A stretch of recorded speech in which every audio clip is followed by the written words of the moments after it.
दिल्ली की जनता को एक महत्वपूर्ण और ऐतिहासिक जो उनकी वर्षों की डिमांड थी वो पूरी हो पाई। अगर मैं सही मायने में कहूं तो लगभग पिछले 4 दशक से 40 साल से दिल्ली के सभी hotel, restaurant, guest house, auditorium, swimming pool और सभी मनोरंजन स्थल पे चलाने के लिए लगभग 2-3 जगह से उनको लाइसेंस लेने पड़ते थे और इसमें एक स्थानीय निकाय से, पुलिस से, फिर फायर से, इस तरह के अलग अलग बॉडी से उनको अपनी एनओसी, लाइसेंस इत्यादि लेने पड़ते थे। और ये डबलिंग जो थी बिना कारण के ही पूरे सिस्टम को डिले करती थी। दोहराव था हर जगह। पहले आप लोकल बॉडी से लो, फिर पुलिस से लो, फिर एक डिले करेगा, फिर दूसरा डिले करेगा, फिर उस पर छोड़ेगा। पहले इसका लेके आओ तो इसका होगा और इसका लेके आओ तो इसका होगा। और इस सारे चक्कर में दिल्ली की लगभग 25,000 एस्टेब्लिशमेंट्स और जिसमें कि लगभग 15 से 20 लाख लोग जो काम करते हैं वो बिना किसी कारण के हैरेस हो रहे थे। और मैं समझती हूं कि इस निर्णय से, जबकि ये पूरा काम जो है अब दिल्ली पुलिस से पूरी तरीके से हटा लिया गया है, इससे लोगों को बहुत बड़ी राहत मिलेगी। व्यापारी वर्ग, उद्यमी और आम जनता जिसकी वर्षों पुरानी ये मांग थी, उन सभी को लाभ मिलेगा।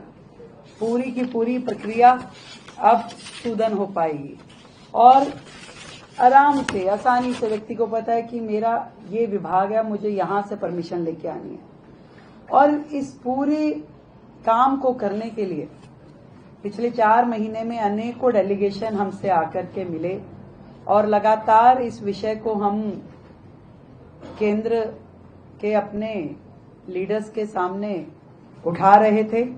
और मुझे आज खुशी है कि माननीय प्रधानमंत्री नरेंद्र मोदी जी, हमारे माननीय एचएम साहब अमित शाह जी और माननीय उपराज्यपाल जी, आप सबके द्वारा दिल्ली सरकार के अनुरोध पे जो ये निर्णय लिया गया कि 7 तरह के व्यापारिक प्रतिष्ठानों से पुलिस लाइसेंस की आवश्यकता को पूरी तरीके से समाप्त कर देना, swimming pool, eating houses, hotel, motel, guest house, discotheque, video game parlour, amusement park, auditorium, अब इनमें केवल एमसीडी, एनडीएमसी और दिल्ली कंटोनमेंट बोर्ड की ही अनुमति उसमें लगेगी।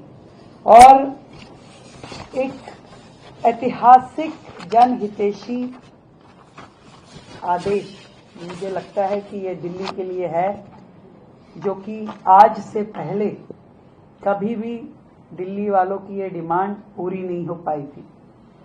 अब अलग अलग विभागों से लाइसेंस ना लेकर के केवल कंसर्न्ड महकमे से ही आपको लाइसेंस लेना है।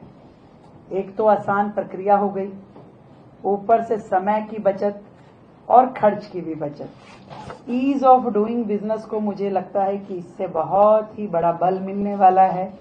लोग प्रेरित होंगे अब इस और काम करने के लिए।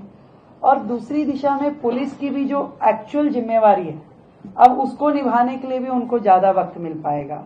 अब पुलिस अपना पूरा ध्यान जन सुरक्षा पे, कानून व्यवस्था पे केंद्रित कर पाएगी। अपराध नियंत्रण, महिला सुरक्षा जैसे अहम विषयों पे आपका पूरा कंसंट्रेशन रहेगा। और पूरी प्रक्रिया जो ये लाइसेंसिंग की है, इसमें भी पारदर्शिता और जवाबदेही की वृद्धि होगी।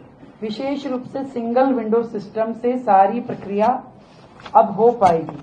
तो ये व्यापारियों की बहुत पुरानी एक डिमांड, जिसको 27 साल बाद की इस सरकार ने अपने छोटे से अल्पकालिक कार्यकाल में पूरा किया।